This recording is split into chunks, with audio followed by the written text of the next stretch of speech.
हमने hello alkane को prepare किया था। आज हम लोग अल्कीन के थ्रू हेलो अल्केन को प्रिपेयर करेंगे। ठीक है, चलो देखो यहां पे प्रिपरेशन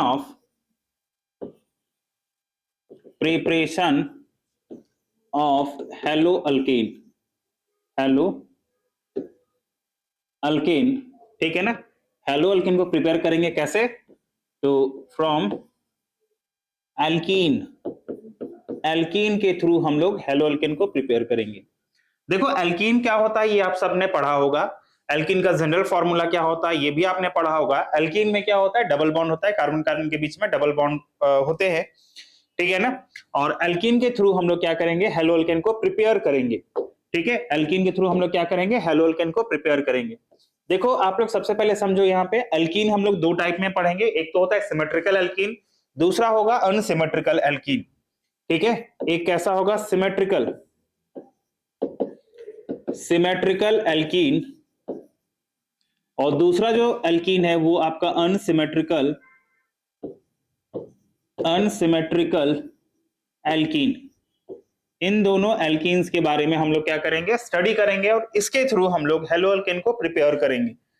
ये सिमेट्रिकल एल्कीन क्या होता है, ठीक है, सिमेट्रिकल एल्कीन क्या होगा, तो देख लो यहाँ पे, जैसे यहाँ पे CH2 डबल बॉन्ड CH2 है, ये क्या है, सिमेट्रिकल एल्कीन है। सिमेट्रिकल एल्कीन का मतलब हुआ है कि डबल बॉन्ड के अराउंड, यहाँ पे देखो तो कुछ भी नहीं, इस साइड भी नहीं है, इस साइड भी नहीं, ओनली हाइड्रोजन है। ठीक है, एक एग्जांपल मैं और ले लेता हूं, CH डबल बॉन्ड CH और इधर CH3। देखो ये जो आपका डबल बॉन्ड है, इसके अराउंड एक मिथाइल ग्रुप, इधर भी एक मिथाइल ग्रुप है, मतलब ये कैसा है, सिमेट्रिकल एल्कीन है। अनसिमेट्रिकल एल्कीन का मतलब क्या हुआ, CH3CH डबल बॉन्ड CH2। देख लो यहाँ पे डबल बॉन्ड के अराउंड क्या है, इधर ओनली वन मिथाइल ग्रुप लगा हुआ है, इधर कुछ भी नहीं है, मतलब ऐसे एल्कीन को हम लोग क्या बोलेंगे, अनसिमेट्रिकल एल्कीन बोलेंगे। और इन दोनों के थ्रू हम लोग हेलो अल्केन को प्रिपेयर करेंगे। क्लियर है, चलो पहले हम लोग लेते हैं सिमेट्रिकल एल्कीन के थ्रू, सिमेट्रिकल एल्कीन के थ्रू हम लोग क्या करेंगे, हेलो अल्केन को प्रिपेयर करेंगे। सिमेट्रिकल एल्कीन क्या है, तो CH2 डबल बॉन्ड CH2, इसका रिएक्शन अगर मैं करवाता हूं HBr के साथ in the presence of CCl4, CCl4 क्या है, तो CCl4 आपका नॉन पोलर सॉल्वेंट है, एक रिएजेंट है जिसके थ्रू हम लोग क्या करेंगे, HBr का रिएक्शन करवाएंगे, ये अल्कीन के थ्रू, सिमेट्रिकल एल्कीन में। ठीक है ना, सिमेट्रिकल एल्कीन में HBr का रिएक्शन करवाते हैं, किसके प्रेजेंस में, तो CCl4 के प्रेजेंस में।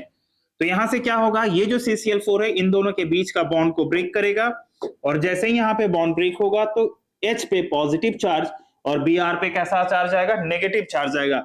H पे पॉजिटिव चार्ज का आना क्या कहलाता है, इलेक्ट्रोफाइल, और इस पे अगर नेगेटिव चार्ज है तो ये क्या कहलाएगा, न्यूक्लियोफाइल। ठीक है ना, इलेक्ट्रोफाइल एंड न्यूक्लियोफाइल की जनरेट हुई, यहाँ पे फॉर्मेट हुआ।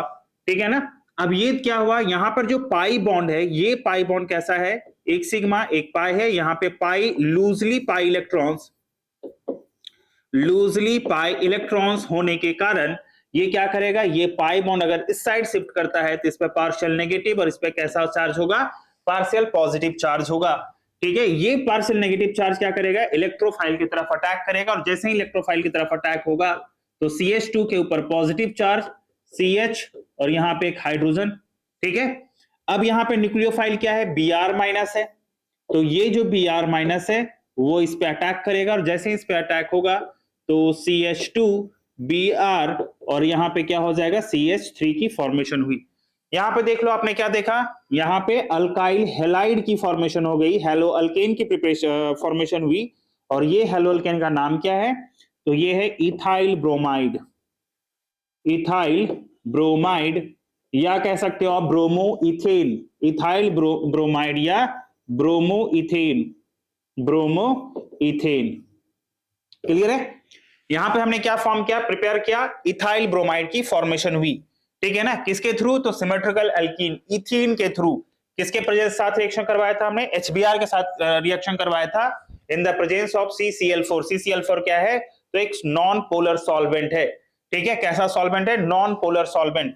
क्लियर है, तो देख लो यहाँ पे सिमेट्रिकल एल्कीन के थ्रू हमने अल्काइल हैलाइड को प्रिपेयर किया। चलो ये पहला एग्जांपल था, मैं दूसरा एग्जांपल लेकर देखता हूं। ठीक है, दूसरा एग्जांपल मैं आपको दिखाता हूं।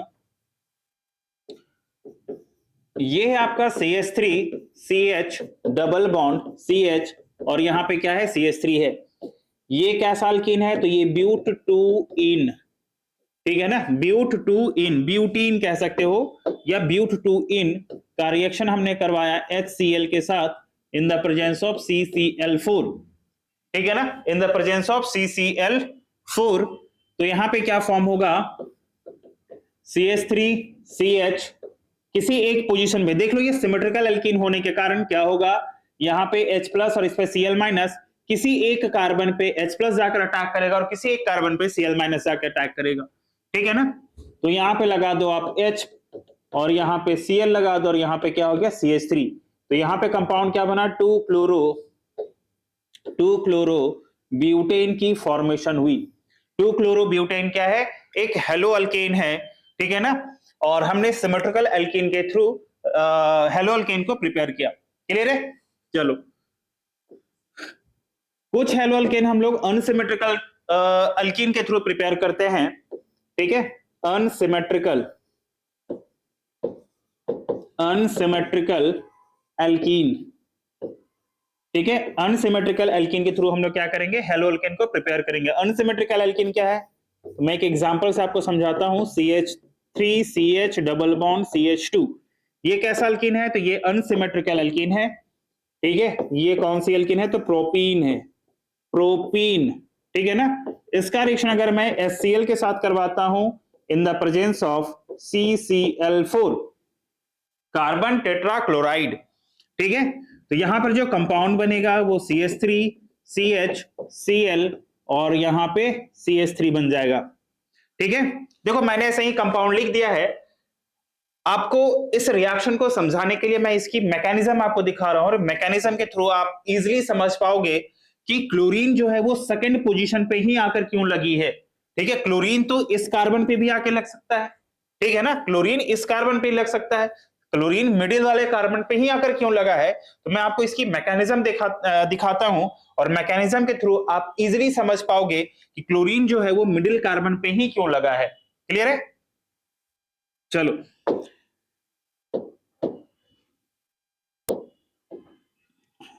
मैकेनिज्म, ठीक है।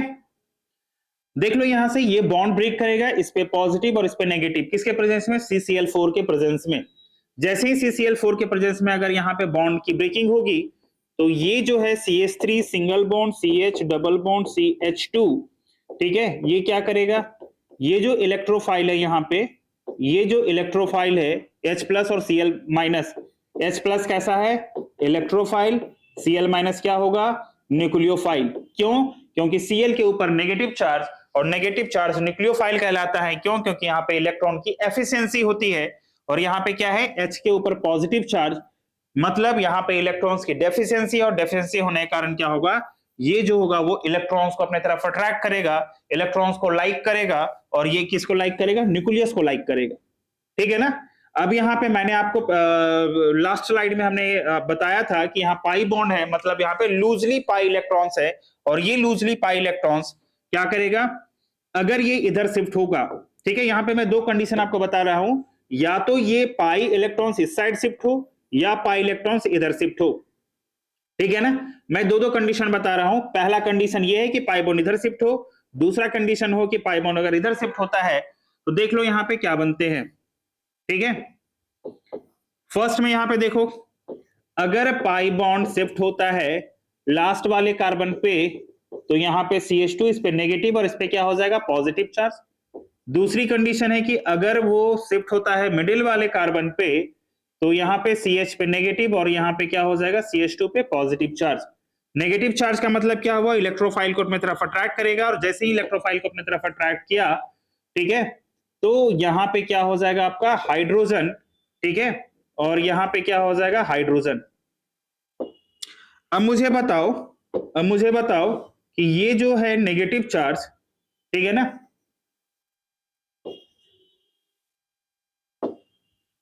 यहां पे हाइड्रोजन आ गया और यहां पे हाइड्रोजन आ गया। अब देखो ये क्या दिख रहा है आपको, कार्बोकेटायन, कार्बन के ऊपर पॉजिटिव चार्ज, कार्बन के ऊपर पॉजिटिव चार्ज का आना कार्बोकेटायन कहलाता है। ठीक है, ये कितना डिग्री कार्बोकेटायन है, ये 2 डिग्री कार्बोकेटायन है। क्यों? क्योंकि ये जो मिडिल वाला कार्बन है वो डायरेक्टली 2 कार्बन से अटैच है। ठीक है ना, अगर 2 कार्बन से अटैच है तो ये कैसा कार्बोकेटायन कहलाया, 2 डिग्री कार्बोकेटायन कहलाया। ठीक है ना, और अगर मैं अल्फा हाइड्रोजन की बात करूं तो यहाँ पे टोटल ये अल्फा पोजीशन, ये alpha position, total number of alpha hydrogen कितने हैं, 6 अल्फा हाइड्रोजन है।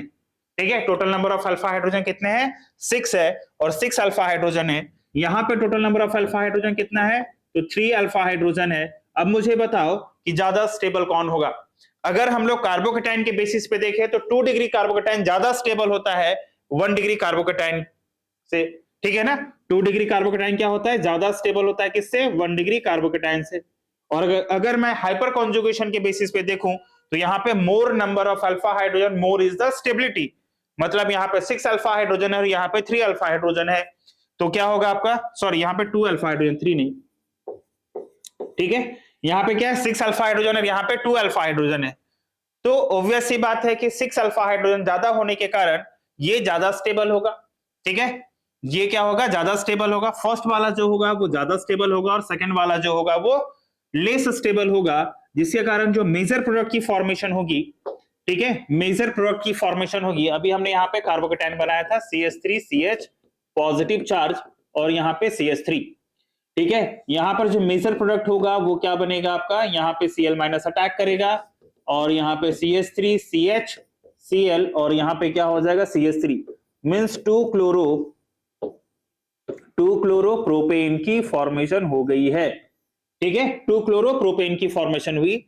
दूसरा जो हमने लिखा था वो CH3CH2 और यहाँ पे CH2 के ऊपर पॉजिटिव चार्ज, यहां से अगर Cl माइनस अटैक करता है तो कंपाउंड बनती है आपका CH3CH2 और यहाँ पे CH2Cl की फॉर्मेशन हो जाएगी। मतलब ये 2 क्लोरोप्रोपेन है और ये कैसा हो गया, 1 क्लोरोप्रोपेन की फॉर्मेशन हुई, 1 क्लोरोप्रोपेन की फॉर्मेशन हुई। ठीक है ना, एक जगह पे क्या हुआ 2 क्लोरोप्रोपेन और दूसरे में क्या हुआ 1 क्लोरोप्रोपेन। क्लियर है ना। अब मुझे बताओ 2 क्लोरोप्रोपेन क्या होगा, मेजर प्रोडक्ट होगा, मेजर होगा। क्यों? क्योंकि यहाँ पे 2 डिग्री कार्बोकेटाइन की फॉर्मेशन हुई थी। ठीक है, और यहाँ पे 1 डिग्री कार्बोकेटाइन की फॉर्मेशन हुई थी, जिसके कारण ये कंपाउंड कैसा हो जाएगा, माइनर कंपाउंड होगा। ठीक है ना, एक मेजर हुआ एक माइनर हुआ। क्लियर यहां तक। हमने क्या देखा कि जब अनसिमेट्रिकल एल्कीन प्रोपीन का हमने रिएक्शन करवाया था HCl के साथ in the presence of CCl4, तो हमने एक प्रोडक्ट बनाया था। प्रोडक्ट कौन सा था, ये वाला प्रोडक्ट था। हमने बताया था ये मेजर प्रोडक्ट बनेगा। हम लोग मेजर प्रोडक्ट को ही ज्यादा कंसीडर करते हैं, माइनर को हम लोग लेकर उतना नहीं चलते हैं। ठीक है ना, तो ये मेजर प्रोडक्ट होने के कारण कैसे मेजर प्रोडक्ट की फॉर्मेशन हुई, तो हमने आपको मैकेनिज्म के थ्रू आपको समझाया कि कैसे मेजर प्रोडक्ट की फॉर्मेशन होगी। ठीक है ना, हम लोग मेजर प्रोडक्ट को हम लोग किस हिसाब से देखते हैं, तो यहाँ पे कार्बोकेटाइन की स्टेबिलिटी के बेसिस पे देखते हैं। चलो एक चीज आप और याद रखना कि यहाँ पे रेट ऑफ रिएक्शन जो होगा, रेट ऑफ रिएक्शन जो होगा वो किसके डायरेक्टली प्रोपोर्शनल होगा, तो स्टेबिलिटी ऑफ कार्बोकेटाइन के ऊपर डिपेंड करेगा रेट ऑफ रिएक्शन। इस चीज को आप याद रख लेना, rate of reaction is directly proportional to stability of carbocation. ठीक है, कार्बोकेटाइन के स्टेबिलिटी के बेसिस पे डिपेंड करेगा रेट ऑफ रिएक्शन। मतलब अगर यहाँ पे इंटरमीडिएट कार्बोकेटाइन फॉर्म हो रहा है, इंटरमीडिएट कार्बोकेटाइन की जनरेशन हो रही है, तो इस चीज को आप और याद रख लेना कि यहाँ पे शिफ्टिंग भी हो सकती है। ठीक है ना, तो यहाँ पे क्या होगा आपका, एक पॉइंट और याद रख लेना, रीअरेंजमेंट या shifting. Rearrangement is possible, rearrangement क्या होगा यहाँ पे, पॉसिबल होगा। ठीक है, रीअरेंजमेंट क्या होगा, पॉसिबल होगा। कार्बोकेटाइन का फॉर्मेशन मतलब रीअरेंजमेंट की पॉसिबिलिटीज होगी। ठीक है, रीअरेंजमेंट क्या होगा, पॉसिबल होगा। क्लियर यहां तक। चलो मैं आपको कुछ क्वेश्चन से बताता हूं कि कैसे यहां पे रीअरेंजमेंट होगा। मैंने कुछ क्वेश्चन रीअरेंजमेंट का भी लाया है यहां पे। ठीक है, देखो यहां पे यहां पे हमने क्या लिया है, ये आपका अनसिमेट्रिकल एल्कीन है। अनसिमेट्रिकल एल्कीन का रिएक्शन हमने HCl के साथ करवाया है और in the presence of CCl4, ठीक है ना, in the presence of CCl4। चलो यहां पे क्या हुआ, H प्लस और Cl माइनस। एक चीज और याद रखना, यहाँ पे बहुत अच्छी रूल है, मार्कोनिकॉप्स रूल। हमने मार्कोनिकॉप्स रूल को एक्सप्लेन ही नहीं किया, ठीक है। मार्कोनिकॉप्स रूल क्या कहता है,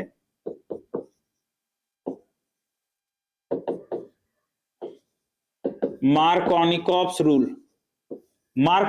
रूल कहता है कि यहां पे देखो एक इलेक्ट्रोफाइल एक न्यूक्लियोफाइल जनरेट हुआ CCl4 के प्रेजेंस पे आने पे, ठीक है ना। ये जो इलेक्ट्रोफाइल है, ये इलेक्ट्रोफाइल हुआ और ये क्या हुआ, न्यूक्लियोफाइल, ठीक है ना। कहता है मार्कोनिकॉप्स रूल कहता है कि इलेक्ट्रोफाइल उस कार्बन पे अटैक करेगा जहां पे नंबर ऑफ हाइड्रोजन ज्यादा होगा। ये कौन कहता है, मार्कोनिकॉप्स रूल कहता है। अकॉर्डिंग टू मार्कोनिकॉप्स रूल, ठीक है ना, according to Markovnikov's rule, electrophile उस कार्बन पे अटैक करेगा जहां पे नंबर ऑफ हाइड्रोजन ज्यादा होगा। नंबर ऑफ हाइड्रोजन ज्यादा कहां पे होगा, अगर आप बोलो सर यहां पर भी तो अटैक कर सकता है, नहीं, डबल बॉन्ड के अराउंड, इन दोनों के बीच में, ठीक है ना, इन दोनों के अराउंड अगर देखोगे, देखो डबल बॉन्ड के अराउंड देखोगे, यहां पे 2 कार्बन, यहां पे एक भी कार्बन नहीं है, ठीक है ना। तो मार्कोनिकॉप्स रूल कहता है कि इलेक्ट्रोफाइल उस कार्बन पे अटैक करता है जहां पे मोर नंबर ऑफ हाइड्रोजन होगा, ठीक है ना, मोर नंबर ऑफ हाइड्रोजन होगा वहां पे इलेक्ट्रोफाइल अटैक करेगा। क्लियर है, ठीक है ना, मोर नंबर ऑफ हाइड्रोजन पे क्या होगा, इलेक्ट्रोफाइल अटैक करेगा। चलो यहां पे देखो, अगर मार्कोनिकॉप्स रूल के अकॉर्डिंग देखते हैं तो यहां पे बॉन्ड इधर शिफ्ट होगा, इस पे पार्शियल नेगेटिव, इस पे क्या हो जाएगा, पार्शियल पॉजिटिव होगा। अब देखो ये क्या बन गया, यहाँ पे CH3CCH3, यहां पे सिंगल बॉन्ड, यहां पे क्या हो गया CH2, यहां पे H हाइड्रोजन आके लग गया, इस कार्बन पे क्या हो गया, पॉजिटिव चार्ज। मुझे बताओ क्या ये कार्बोकेटायन स्टेबल है, क्या ये कार्बोकेटायन स्टेबल है, हाँ बिल्कुल है। क्यों, क्योंकि ये 3 डिग्री कार्बोकेटायन है ना, 3 डिग्री कार्बोकेटायन है। और अगर हम लोग यहाँ पे अल्फा हाइड्रोजन की बात करें तो यहाँ पे total number of alpha hydrogen कितना है, 9 अल्फा हाइड्रोजन है, ठीक है ना। यहाँ पे क्या है, 9 अल्फा हाइड्रोजन है। अब यहाँ पे क्या करवा दो आप, Cl माइनस का अटैक करवाओ, जैसे ही Cl माइनस अटैक करेगा तो यहाँ पे प्रोडक्ट की फॉर्मेशन क्या हो जाएगी, C, यहाँ पे CH3, ठीक है ना, यहां पे CH3 और इस पोजीशन पे क्या आ जाएगा, Cl आ जाएगा, ठीक है, इस पोजीशन पे क्या आ जाएगा, Cl आ जाएगा। तो ये प्रोडक्ट फॉर्म हुआ, ये क्या है आपका हेलो अल्केन, ठीक है। अनसिमेट्रिकल एल्केन के थ्रू हमने क्या किया, हेलो अल्केन को प्रिपेयर किया। क्लियर, यहां तक नोट कर लो। चलो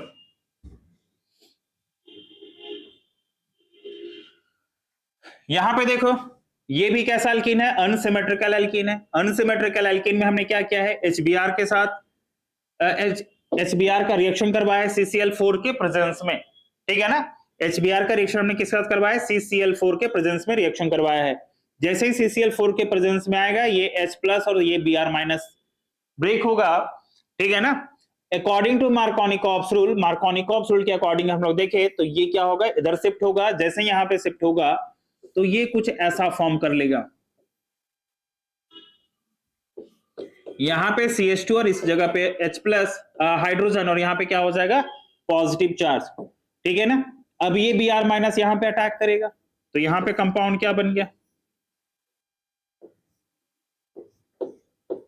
यहां पे CH3 और इस पोजीशन पे क्या आ गया, ब्रोमीन आ गया।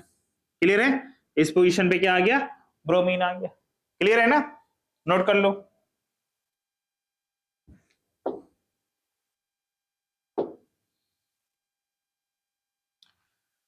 चलो यहां पे देखो आप,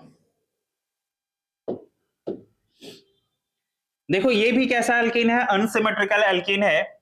और अनसिमेट्रिकल एल्कीन में हमने क्या किया है, HCl का रिएक्शन करवाया है, ठीक है ना। HCl का रिएक्शन करवाया है किसके प्रेजेंस में, तो CCl4 के प्रेजेंस में, ठीक है ना। CCl4 के प्रेजेंस में आने पे क्या होगा, ये H प्लस और ये Cl माइनस में ब्रेक होगा।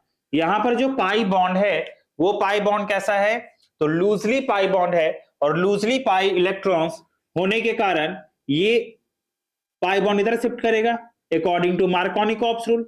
जैसे ही इधर शिफ्ट हुआ तो इस पे पार्शियल नेगेटिव और इस पोजीशन पे क्या होगा, पार्शियल पॉजिटिव होगा। मतलब यहाँ पे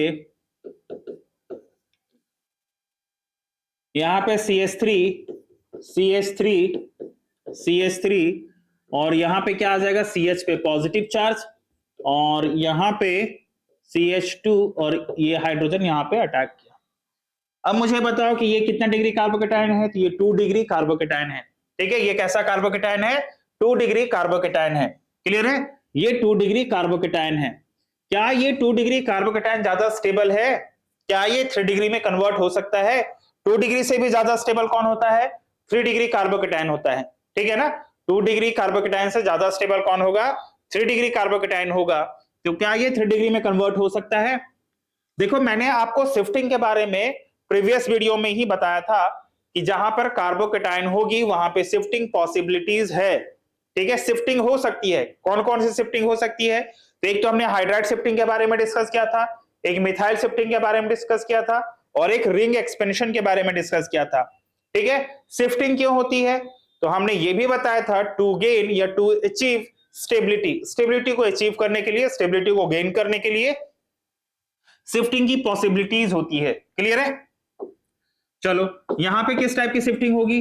तो यहां पे मिथाइल शिफ्टिंग होगी। एक चीज मैंने और बताया था कि शिफ्टिंग हमेशा 1 एंड 2 पोजीशन पे होगी। ठीक है ना, 1 एंड 2 पोजीशन पे, ये 1 हुआ, ये 2 हुआ, तो यहां पे क्या होगा, 1 2 मिथाइल शिफ्टिंग। ठीक है, 1 2 methyl shifting, 1 2 methyl shifting. Clear है, 1 एंड 2 पोजीशन पे क्या होगा, मिथाइल की शिफ्टिंग होगी। तो यहाँ पे पॉजिटिव चार्ज, यहाँ पे CH, यहाँ पे CH3 और यहाँ पे CH3। अब मुझे बताओ कि क्या ये 3 डिग्री कार्बोकेटायन में कन्वर्ट हुआ? बिल्कुल हुआ। ये अब कैसा कार्बोकेटायन है? 3 डिग्री कार्बोकेटायन है। ये कैसा कार्बोकेटायन था? 2 डिग्री कार्बोकेटायन था। 2 डिग्री से ज्यादा स्टेबल कौन होता है? 3 डिग्री कार्बोकेटायन होता है। ठीक है ना। अब यहाँ पे कौन आएगा? Cl माइनस आएगा। अब ये Cl माइनस अटैक करेगा और जैसे ही यहाँ पे अटैक हुआ Cl माइनस का, तो ये प्रोडक्ट कैसा फॉर्म हो जाएगा? तो ये प्रोडक्ट फॉर्म होगा CH3, C, CH3, यहाँ पे Cl, CH, CH3 और इस पोजीशन पे CH3। क्लियर है? तो देखो, ये भी हेलो अल्केन है आपका। क्या है ये? हेलो अल्केन है। क्लियर है ना, नोट करो। आप याद रखना, कार्बोकेटन ऐसा नहीं कि मार्कोनिकॉप्स रूल कहता है।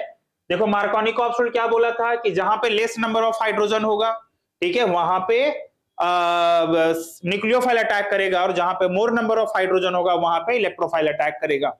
ठीक है ना। बट क्या ये देखो, मार्कोनिकॉप्स रूल एक रूल है। ठीक है, और अगर हम लोग मैकेनिज्म के थ्रू जाते हैं तो मार्कोनिकॉप्स रूल के अकॉर्डिंग जो प्रोडक्ट की फॉर्मेशन होनी थी वो गलत हो जाती। ठीक है ना, तो हम लोग रूल के अकॉर्डिंग चलेंगे और सॉरी मैकेनिज्म के अकॉर्डिंग चलेंगे, और मैकेनिज्म के अकॉर्डिंग हमने देखा तो यहाँ पे कार्बोकेटायन था, 2 डिग्री कार्बोकेटायन था, बट 2 डिग्री कार्बोकेटायन से ज्यादा स्टेबल 3 डिग्री होता है। इसी के लिए हमने यहाँ पे शिफ्ट करवाया।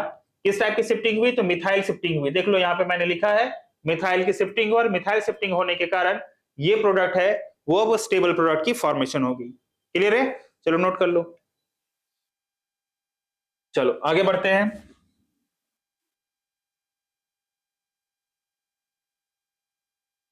यहां पे देखो CD3 है, पीएच है। ठीक है, यहाँ पे डबल बॉन्ड CH2 है। फिर से CCl4 के प्रेजेंस में रिएक्शन होगा, तो इस पे पॉजिटिव, इस पे नेगेटिव। फिर से यहाँ पे लूजली पाई इलेक्ट्रॉन्स है, ये लूजली पाई इलेक्ट्रॉन्स वहां पे अटैक करेगा जहां पे मोर नंबर ऑफ हाइड्रोजन है। ठीक है ना, तो यहाँ पे पार्शियल नेगेटिव, इस पे क्या आ जाएगा? पार्शियल पॉजिटिव आएगा। अब ये पार्शियल नेगेटिव क्या होगा? इस हाइड्रोजन पे अटैक करेगा। ठीक है ना, इस हाइड्रोजन पे अटैक करेगा, तो यहाँ पे CH3C, सॉरी यहाँ पे CD3 है, यहाँ पे क्या है? CD3 यहाँ पे C और इस पोजीशन पे पीएच है। ठीक है ना, और इस पे क्या आ जाएगा आपका? CH3 आ जाएगा, CH2 और एक H, CH2, और इस पे क्या आ जाएगा? Positive charge. क्या ये स्टेबल कार्बोकेटायन है? हाँ, स्टेबल कार्बोकेटायन है। तो इस पोजीशन पे कौन आके अटैक करेगा? यहाँ पे आके अटैक कर लेगा Br, और ये कंपाउंड क्या हो गया? स्टेबल कंपाउंड हुआ। ये कैसा कंपाउंड है? हेलो अल्केन है। क्लियर है यहाँ पे? चलो,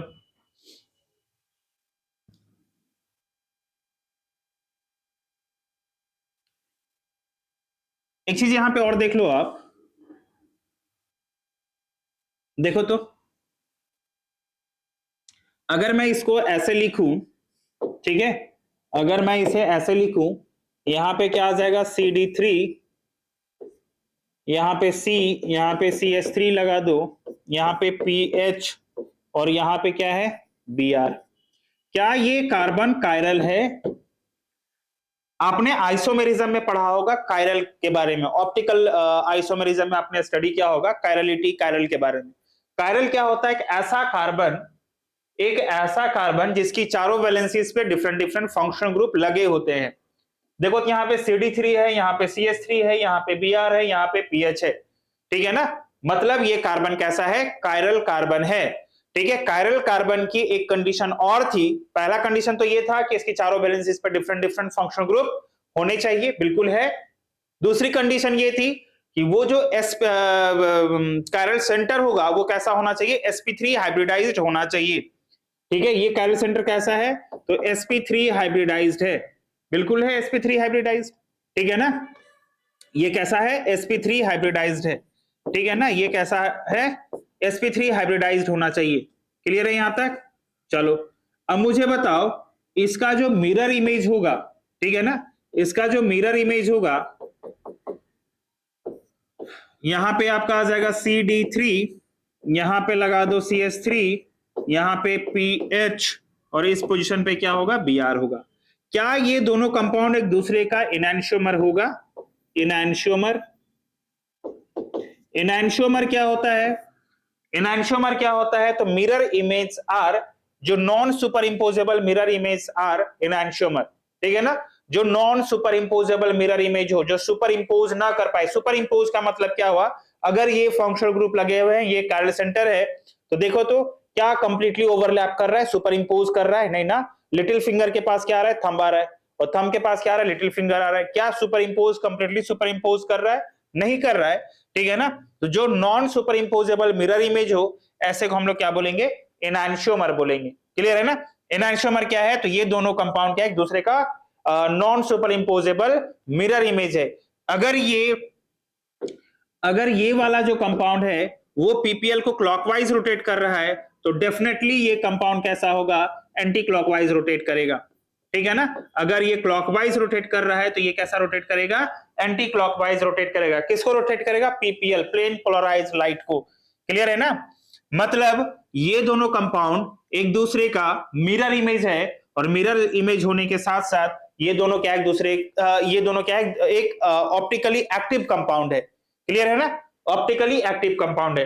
अगर मैं मान लेता हूं कि ये कंपाउंड डेक्स्ट्रो है, तो ये कंपाउंड क्या होगा? लीवो होगा। और अगर ये कंपाउंड डेक्स्ट्रो है तो ये कंपाउंड कैसा होगा? लीवो होगा, ठीक है ना। ठीक है, लीवो और डेक्स्ट्रो समझ में आता है ना। लीवो क्या होता है? लीवो रोटेटरी, मतलब जो पीपीएल को एंटी क्लॉकवाइज रोटेट करे, और डेक्स्ट्रो रोटेटरी का मतलब क्या हुआ? जो पीपीएल को क्लॉकवाइज रोटेट करे, ठीक है। चलो अब एक चीज आप समझ जाओ, रेसमिक मिक्सचर। रेसमिक मिक्सचर क्या होता है? अगर मैं एक कंटेनर लूं, इस कंटेनर में 50% डेक्स्ट्रो के कंपाउंड और 50% लीवो के कंपाउंड को मिक्स करता हूं, तो ये क्या बनेगा? ये 100% सॉल्यूशन होगा। ये जो 100% सॉल्यूशन है, इसी को हम लोग क्या बोलेंगे? रेसमिक मिक्सचर, ठीक है। ये 100% सॉल्यूशन, इसको हम लोग क्या बोलेंगे? Racemic mixture. रेसमिक मिक्सचर का एक सिंपल सा डेफिनेशन दिया हुआ है, equimolar mixture of dextro and laevo. Equimolar का मतलब क्या हुआ? 50% डेक्स्ट्रो के कंपाउंड्स का, 50% लीवो के कंपाउंड्स के सॉल्यूशन को जब हम लोग मिक्स करते हैं तो एक 100% सॉल्यूशन बनता है। इसी 100% सॉल्यूशन को हम लोग क्या बोल देंगे? रेसमिक मिक्सचर बोलेंगे। और रेसमिक मिक्सचर फॉर्म करने के प्रोसेस को हम लोग क्या बोलते हैं? रेसमाइजेशन कहते हैं। क्लियर है ना। रेसमाइजेशन कहते हैं। अब आपके साइड से आपके दिमाग में क्वेरी होगी कि सर, अगर रेस में ये जो कंपाउंड है, ठीक है ना, अगर ये पीपीएल को क्लॉकवाइज रोटेट कर रहा है, मतलब ये डेक्स्ट्रो होगा, ठीक है। और अगर ये पीपीएल को एंटी क्लॉकवाइज कर रहा है, मतलब ये लीवो होगा, तो क्या रेसमिक मिक्सचर भी पीपीएल को रोटेट कर पाएगा? ठीक है ना। तो याद रखना, रेसमिक मिक्सचर जो होता है वो पीपीएल को रोटेट नहीं कर पाता है। क्यों? क्योंकि अगर ये 50% क्लॉकवाइज रोटेट कर रहा है और ये 50% एंटी क्लॉकवाइज रोटेट कर रहा है, तो नेट रोटेशन क्या हो जाएगा, 0। ठीक है ना, यहां पे क्या हो गया, नेट रोटेशन क्या हो गया, 0। ठीक है, नेट रोटेशन क्या हो गया, 0, मतलब ये पीपीएल को रोटेट नहीं कर पाएगा। ठीक है ना। दूसरा रीजन ये है कि यहां पे क्या होता है, एक्सटर्नल कंपनसेशन होता है। एक्सटर्नल कंपनसेशन, और एक्सटर्नल कंपनसेशन के कारण ये जो कंपाउंड होगा वो ऑप्टिकली इनएक्टिव हो जाएगा। ये दोनों कैसा है, ऑप्टिकली एक्टिव है, ऑप्टिकली एक्टिव। ये भी कैसा है, ऑप्टिकली एक्टिव है, बट ये जो कंपाउंड है रेसमिक मिक्सचर जो होगा, ठीक है, वो ऑप्टिकली इनएक्टिव होगा। ठीक है, ऑप्टिकली इनएक्टिव होगा। क्लियर है, ये कैसा होगा, ऑप्टिकली इनएक्टिव। ऑप्टिकली इनएक्टिव होने के पीछे रीजन क्या है, तो यहां पे एक्सटर्नल कंपनसेशन होता है, और एक्सटर्नल कंपनसेशन के कारण इसकी जो नेट रोटेशन होगी वो कैसा हो जाएगा, 0 होगा। नेट रोटेशन क्या हो जाएगा, 0 होगा। क्लियर है यहां तक, चलो नोट कर लो।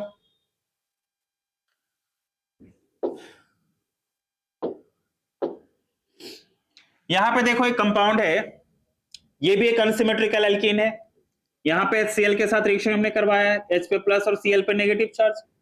अगर ये बॉन्ड को इधर शिफ्ट करता है, कौन सी बॉन्ड, तो लूजली पाई इलेक्ट्रॉन्स को अगर इधर शिफ्ट करेगा तो इस पे पार्शियल नेगेटिव और इस पे क्या हो जाएगा, पार्शियल पॉजिटिव होगा। ठीक है ना, मतलब ये हो गया आपका CH2 और यहां पे कैसा आ जाएगा, एक हाइड्रोजन आएगा, और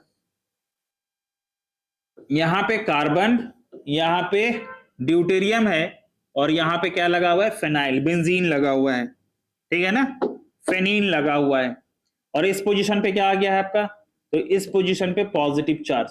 ठीक है ना, इस पोजीशन पे पॉजिटिव चार्ज। क्या ये स्टेबल है, बिल्कुल है, क्योंकि यहाँ पे रेजोनेंस भी हो रहा है। यहाँ पे क्या हो रहा है आपका, तो ये मिथाइल ग्रुप क्या होता है, इलेक्ट्रॉन डोनेटिंग ग्रुप होता है, इलेक्ट्रॉन डोनेट भी कर रहा है, इधर से रेजोनेंस हो रहा है, जिसके कारण ये स्टेबल है। 3 डिग्री कार्बोकेटायन है। क्लियर है, 3 डिग्री क्या है, कार्बोकेटायन है। क्लियर है ना। अब देखो यहाँ पे क्या होगा, Cl माइनस, ये Cl माइनस यहाँ पे अटैक करेगा। जैसे यहाँ पे अटैक करेगा तो यहाँ पे CH3, ठीक है, यहाँ पे PH, यहाँ पे D, और यहाँ पे क्या आ गया, Cl आ गया। ठीक है, यहाँ पे क्या आ गया, Cl आ गया। क्लियर है ना। चलो, क्या ये कंपाउंड कायरल है, हाँ बिल्कुल है। ये कंपाउंड कैसा है, कायरल कंपाउंड है। ठीक है, ये कंपाउंड कैसा है, कायरल कंपाउंड है। क्या ये कायरल कंपाउंड, ठीक है, पीपीएल को रोटेट कर पाएगा, बिल्कुल कर पाएगा। अगर ये डेक्स्ट्रो होगा तो इसका जो मिरर इमेज होगा वो लीवो हो जाएगा। ठीक है, यहाँ पे CH3, यहाँ पे PH, यहाँ पे PH आ गया। ठीक है, यहाँ पे D और यहाँ पे क्या आ जाएगा, Cl आ जाएगा। मतलब ये दोनों क्या एक दूसरे का मिरर इमेज है। ये दोनों एक दूसरे को क्या करेगा, ये दोनों मिरर इमेज एक दूसरे का इनैंशियोमर भी कह सकते हो। ये क्या है, इनैंशियोमर है। क्लियर है, चलो नोट कर लो। चलो,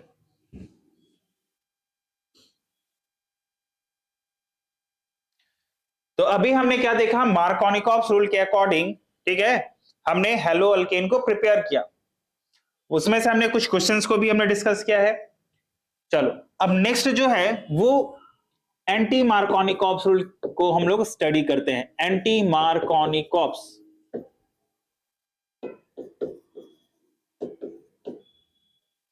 एंटी मार्कोनिकॉफ्स रूल, या इसी को हम लोग बोलते हैं खरास इफेक्ट। खरास इफेक्ट,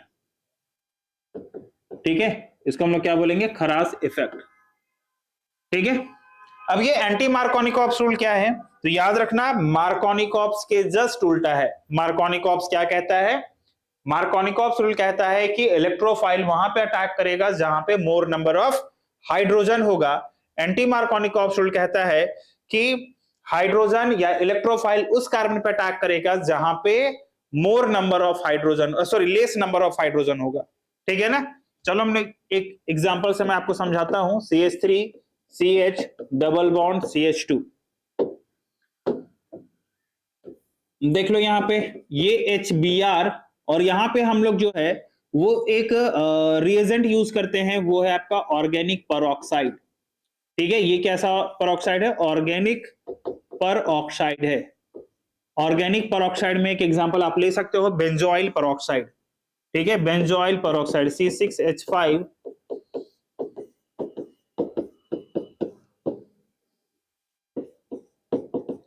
ये कैसा पेरोक्साइड है? बेंजोइल, बेंजोइल पर ऑक्साइड। क्लियर है? ये कैसा पेरोक्साइड है? Benzoyl peroxide.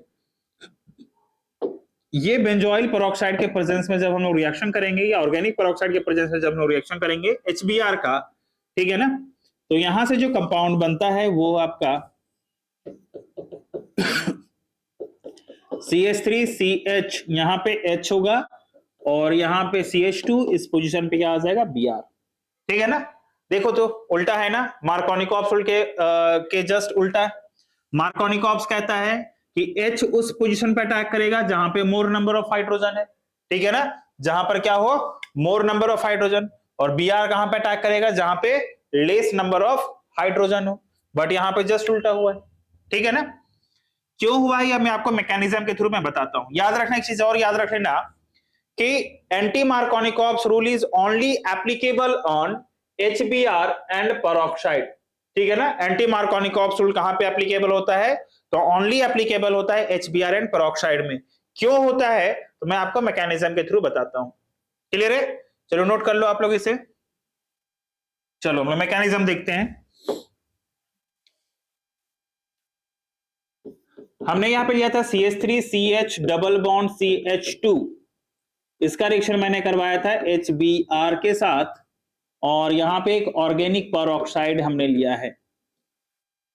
ठीक है ना? यहां पर हमने क्या लिया है? Organic peroxide.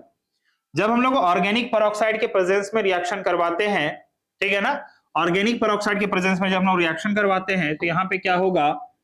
इन दोनों के बीच में जो बॉन्ड की ब्रेकिंग होगी वो कैसे होगी? फ्री रेडिकल के थ्रू होगी। और अगर रिएक्शन फ्री रेडिकल फॉर्म हुआ है तो पूरी जो कंप्लीट रिएक्शन होगी वो पूरी क्या होगी? फ्री रेडिकल की मैकेनिज्म को फॉलो करेगा। ठीक है ना? फ्री रेडिकल की मैकेनिज्म को क्या करेगा? फॉलो करके कंपाउंड की फॉर्मेशन होगी। ठीक है? चलो अब देखो यहां पे ये जो एल्कीन है और यहां पे Br है, और हमने क्या लिया है? ऑर्गेनिक पेरोक्साइड लिया है। तो याद रखना कि रिएक्शन जो होगा वो 3 स्टेप में होगा। पहला होगा आपका चेन इनिशिएशन स्टेप, मतलब रिएक्शन को इनिशिएट किया जाएगा। सेकेंड होगा आपका चेन प्रोपागेशन स्टेप, और थर्ड जो होगा चेन प्रोपागेशन में, इसे हम लोग ब्रेक करेंगे। ठीक है? चेन इनिशिएशन में ये आएगा, ठीक है ना, और जो लास्ट होगा वो होगा चेन टर्मिनेशन स्टेप। ठीक है? मैं आपको मैकेनिज्म बताता हूं।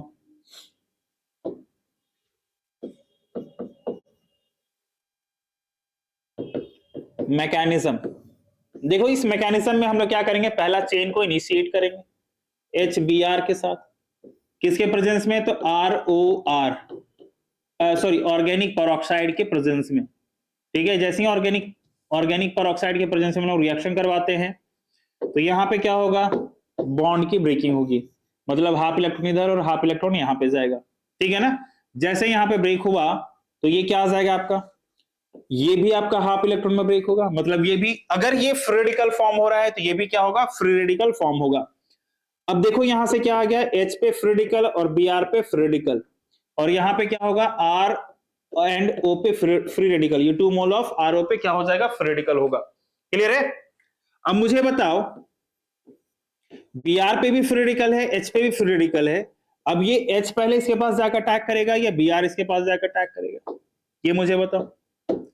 Br उस पे जाकर अटैक करेगा या H अटैक करेगा? तो याद रखना, अगर यहां से Br जाता है तो इसके ऊपर क्या है? लोन पेयर ऑफ इलेक्ट्रॉन भी है, फ्री रेडिकल भी है। ठीक है? लोन पेयर ऑफ इलेक्ट्रॉन है, फ्री रेडिकल, और इसके पास भी क्या है? लोन पेयर ऑफ इलेक्ट्रॉन, जिसके कारण क्या हो जाएगा? यहाँ पे हिंड्रेंस होगा। ठीक है ना? रिपल्शन होने की चांसेस है, और जैसे ही रिपल्शन होगा तो ये इजिली अटैक नहीं कर पाएगा। इसी के लिए क्या होगा? ये हाइड्रोजन जाकर अटैक करेगा, और जैसे ही हाइड्रोजन अटैक करेगा तो यहाँ पे कंपाउंड क्या बन जाएगा? RO पे फ्री रेडिकल प्लस H पे फ्री रेडिकल, तो ये क्या हो गया? ROH प्लस यहां से Br फ्री रेडिकल बाहर आएगा। क्लियर है ना? यहाँ पे क्या आ गया? Br फ्री रेडिकल बाहर आया है। क्लियर है? चलो, ये रिएक्शन जो हमारा इनिशिएट हो गया है। चलो अब सेकेंड में आपका यहाँ पे CH3CH डबल बॉन्ड CH2, ठीक है ना? CH3CH डबल बॉन्ड CH2, इस पे अगर हम लोग Br फ्री रेडिकल लगाते हैं, ठीक है ना, तो ये क्या होगा, अब देखो यहाँ पे हमने Br फ्री रेडिकल लाया है, अब ये फ्री रेडिकल के कारण यहाँ पर भी जो बॉन्ड की ब्रेकिंग होगी वो भी कैसा होगा, फ्री रेडिकल होगा। अब देखो यहाँ पे दो पॉसिबिलिटीज होगी, या तो Br यहाँ पे अटैक करेगा या तो Br यहाँ पे अटैक करेगा, ठीक है। चलो हम लोग दोनों प्रोडक्ट बनाकर देखते हैं। यहाँ पे क्या आ गया, CH3 CH पे फ्री रेडिकल और यहाँ पे CH2 और इस पोजीशन पे Br। दूसरी पॉसिबिलिटीज क्या है, तो CH3 CH Br और यहाँ पे CH2 पे फ्री रेडिकल। अब मुझे बताओ कि इन दोनों में ज्यादा स्टेबल कौन है, ठीक है। अगर मैं स्टेबिलिटी ऑर्डर की बात करूं तो जैसा स्टेबिलिटी ऑर्डर कार्बोकेटाइन का होता है, सेम वही स्टेबिलिटी ऑर्डर किसका होगा, फ्री रेडिकल की स्टेबिलिटी ऑर्डर होगी। यहां पर मैं देखूं तो ये 2 डिग्री फ्री रेडिकल है और ये कैसा है, 1 डिग्री फ्री रेडिकल। इन दोनों में ज्यादा स्टेबल कौन होगा, तो 2 डिग्री ज्यादा स्टेबल होगा, और 2 डिग्री ज्यादा स्टेबल होने के कारण, ठीक है ना, ये जो हो जाएगा वो मेजर प्रोडक्ट होगा, और ये जो प्रोडक्ट फॉर्म करेगा वो कैसा हो जाएगा, माइनर प्रोडक्ट की फॉर्मेशन होगी, ठीक है ना। मेजर कौन होगा, तो 2 डिग्री कार्बोकेटाइन मेजर होगा, और ये जो होगा वो कैसा होगा, माइनर प्रोडक्ट की फॉर्मेशन होगी। क्लियर है। देखो यहां पे, अब यहां से क्या आएगा, CH3 CH पे फ्री रेडिकल और यहां पे CH2 Br, ठीक है। ये क्या करेगा, हाइड्रोजन फ्री रेडिकल से अटैक करेगा, और ये कंपाउंड एक स्टेबल कंपाउंड, ये जो है वो प्रोपागेशन स्टेप है, ये बार बार क्या करेगा, प्रोपागेट करेगा। अब रिएक्शन को रोकना है तो मुझे H फ्री रेडिकल के साथ अटैक करवाना पड़ेगा, और यहाँ पे CH2 यहाँ पे CH2 यहाँ पे Br की फॉर्मेशन हो गई। क्लियर यहां तक। देखो ये जो कंपाउंड है एक स्टेबल कंपाउंड है, ठीक है ना। ये कैसा स्टेप था, ये प्रोपागेशन, ये इनिशिएशन था, ये प्रोपागेशन है, और ये जो स्टेप है वो टर्मिनेशन स्टेप है। अब मुझे बताओ कि क्या ये एंटी मार्कोनिकॉप्स रूल बोलेंगे। मार्कोनिकॉप्स कहा था Br less number of hydrogen के पास जाकर अटैक करेगा, बट अगर हम लोग मैकेनिज्म के थ्रू देखा तो क्या हुआ, Br जो है वो मोर नंबर ऑफ हाइड्रोजन के पास जाकर अटैक किया, और हाइड्रोजन था वो लेस नंबर ऑफ हाइड्रोजन के पास जाकर अटैक किया है। क्लियर है। चलो हमने एक बात बोला कि एंटी मार्कोनिकॉप्स रूल जो है वो ओनली HBr एंड पेरोक्साइड के प्रेजेंस में ही रिएक्शन होगी। तो इसके पीछे रीजन ये है कि अगर यहां पे देखो तो पेरोक्साइड के प्रेजेंस में रिएक्शन करने के बाद H और Br के बीच में भी क्या हुआ, होमोलैटिकली बॉन्ड की ब्रेकिंग हुई है, ठीक है ना, होमोलैटिक बॉन्ड की ब्रेकिंग हुई। रीजन ये है कि H और Br जो है वो फोर्स ऑफ अट्रैक्शन कम होने के कारण इन दोनों के बीच में जो बॉन्ड की ब्रेकिंग हुई वो फ्री रेडिकल हुआ है। बट अगर क्लोरीन और फ्लोरीन की बात करें तो वो ब्रोमीन के कंपैरिजन में, ठीक है, ज्यादा रिएक्टिव है, ठीक है, फोर्स ऑफ अट्रैक्शन ज्यादा है, जिसके कारण वहां पे होमोलैटिक बॉन्ड ब्रेकिंग फॉर्म नहीं हो सकता है, ठीक है। इसी के लिए क्या हुआ, Br जो है वो ओनली होमोलैटिक बॉन्ड की ब्रेकिंग हुई है, ठीक है ना, और यहां से क्या हो गया, फ्री रेडिकल की फॉर्मेशन हुई, और फ्री रेडिकल फॉर्म होने के कारण ये कंपाउंड कैसा हुआ, फ्री रेडिकल मैकेनिज्म कहलाया, जो है एंटी मार्कोनिकॉप्स रूल है। क्लियर है यहां पे। चलो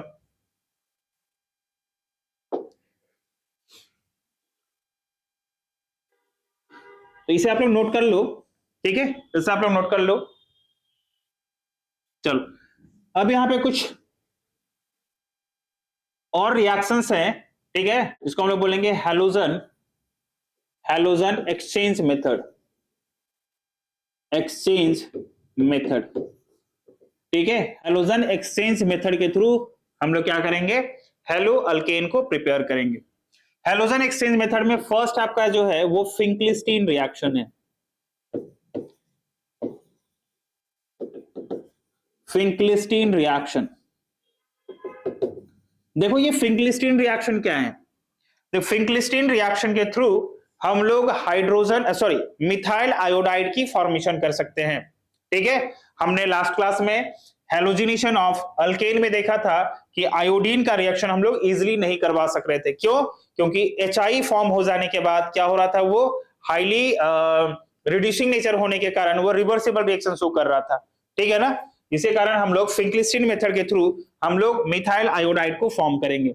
यहां पे कैसे फॉर्म करेंगे, तो RX है, RX का रिएक्शन अगर हम लोग करवाते हैं NaI के साथ, NaI के साथ in the presence of dry acetone, dry acetone, ठीक है। ड्राई एसीटोन क्यों ले रही है ये भी मैं आपको बताऊंगा।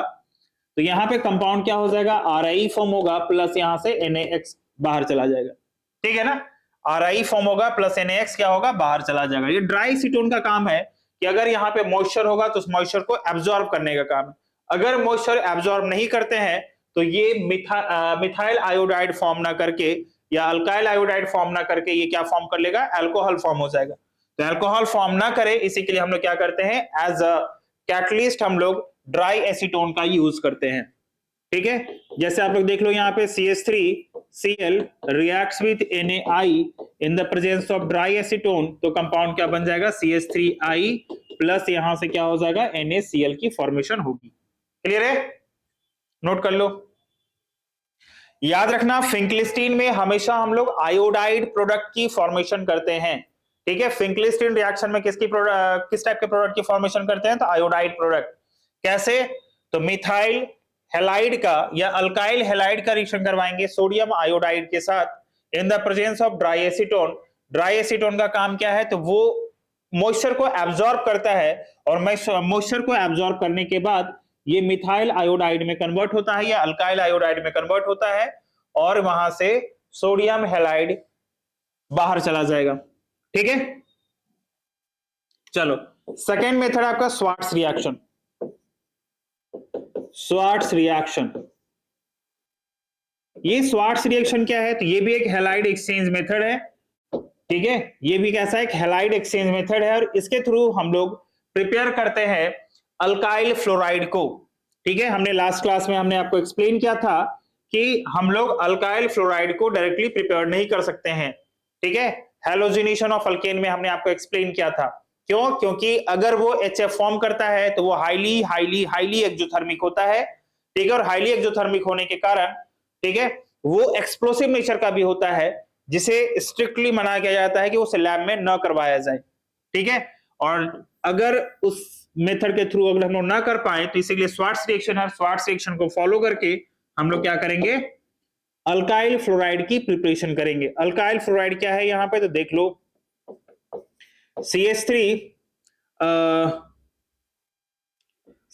यहां पर Cl ले लो, इसका रिएक्शन अगर हम लोग करवाते हैं AgF, ठीक है, मेटालिक फ्लोराइड के साथ, तो यहां पे कंपाउंड की प्रिपरेशन क्या होगी, यहां पे हो जाएगा आपका CH3F और यहां से AgCl बाहर हो जाएगा, ठीक है ना। देख लो यहां पे AgF का रिएक्शन हमने किस साथ करवाया था, मिथाइल हैलाइड मिथाइल क्लोराइड के साथ करवाया था, तो यहां से मिथाइल फ्लोराइड फॉर्म हुआ और यहां से AgCl बाहर आया। क्लियर है यहां तक, चलो नोट कर लो। ये दोनों मेथड आप अच्छे से याद रखना क्योंकि यहां से आपके कन्वर्जन में भी क्वेश्चन पूछे जाते हैं, ठीक है। फिंकलिस्टीन रिएक्शन क्या है, तो फिंकलिस्टीन रिएक्शन के थ्रू हम लोग अल्काइल आयोडाइड की प्रिपरेशन करते हैं, स्वार्ट्स रिएक्शन के थ्रू हम लोग अल्काइल फ्लोराइड की प्रिपरेशन करते हैं, ठीक है। ये दोनों जो रिएक्शन है वो एक नेम रिएक्शन भी है, तो इसको आप याद रखना, ठीक है, आपके कन्वर्जन में काम आएंगे। आपके बोर्ड के पॉइंट ऑफ व्यू से भी ये बहुत इंपॉर्टेंट है, क्यों, क्योंकि बोर्ड में आप देखोगे तो वहां पे कन्वर्जन रहते हैं, ठीक है, और नेम रिएक्शन से ज्यादा क्वेश्चंस पूछे जाते हैं, इसलिए आप इसको याद रख लेना। क्लियर है।